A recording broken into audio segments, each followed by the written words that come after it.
point. In terms of Central Kenya, we see now that the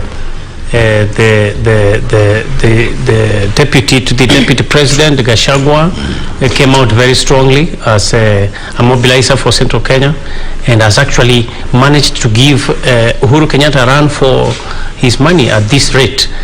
And if you talk about other regions like the Nyanza region, for example, you see that the likes of James Orengo, Anyang' Nyong'o still stand out. But you come to the upper area of Kisii, you see that Fred Matiang'i from the Kisii region has come out strongly as the people's representative. These areas of Nakuru and all that, you see the new emerging kind of kingmakers like Susan Kehika. I think that's how I look at it. But there are many more, especially in the Rift Valley, who have also come up to show that they can determine. When you look at William Ruto in Rift Valley, I mean, what he has done to Gideon Moi definitely is making him appear to be top among equals. I think, yes, for me, Gachagua in Central, I mean, what a blow. What a blow. Because that issue of kingpin, actually, I think the nation newspaper has covered it. And it says something to this extent that Uhuru has been shown who is a kingpin of Mount Kenya. And it's actually the people, and this is how power plays, Never underestimate your opponent. I think that's the 48 laws of power. President Uhuru. No, he said even yesterday. But then, being an Azimio chairperson, you are in the contest because you've chosen that side. Okay. So I think Gachagua there, he really flipped the coin, and 90% of Mount Kenya voted for Ruto. The other person who I want to give a cloud to is Musyoka. Hey, really. That man, Musyoka has really done his best. I mean, they underestimated him. Once again, never underestimate somebody, because when they chose Martha Karua, and no offense to Martha Karua, when you look at the votes, even in Martha Karua's own backyard, Ruto won.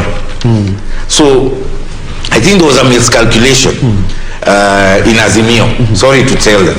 There was a major miscalculation by putting maybe, and no discrimination to women deserve those seats, but running with the woman seat and saying that because she's a woman, therefore she should be elected, and yet 3 months down the line she was opposing BBI, she was fighting Raila, she was fighting, I think that was a misconception. If they had chosen Musyoka, they would be in a better position.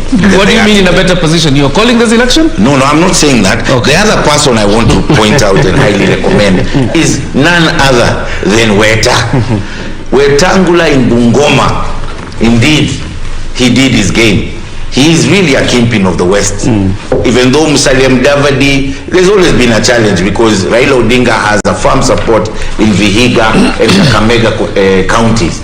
But Weta tilted it, because if Ruto did not get Bungoma, then he would have been in a lot of trouble. All right. And you will finish up on the regional kingpins after I am done with Kisumu. But of course, if you looked at the floor of Bomas, there was a security formation forming there. And that also was quite interesting. But in Kisumu is Wycliffe Okech.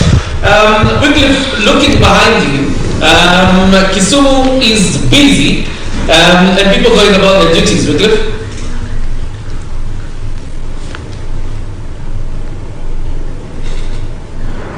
Well, a very good morning to you, John.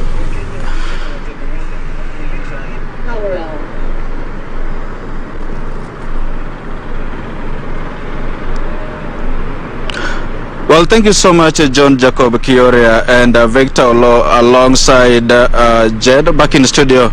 We are actually, I'm coming to you live from the lakeside city of Kisumu, right where I am here. As you can see behind me, this is the famous Kondele roundabout. This the famous Kondele flyover, and like you can see from, in the background here, it looks like normalcy has resumed here in Kisumu rather.